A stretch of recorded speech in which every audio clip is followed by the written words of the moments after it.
Now here, put your finger here. This is the revolving door hinge.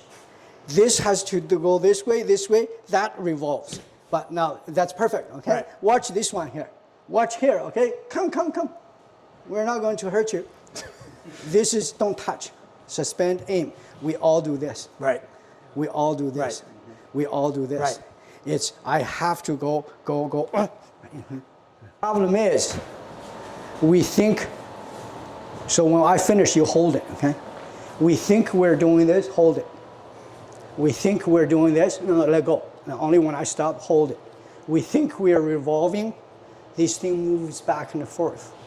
So the real move is, I'll face the camera, is that I'm going to scratch something and hopefully not too bad. Okay. You have to see a dot. Too slow, but you saw it. Yeah. If it's really fast, you see the dot. So all our motion must be that there is a dot not moving. The two moves are correct. If it's like this, it's not correct.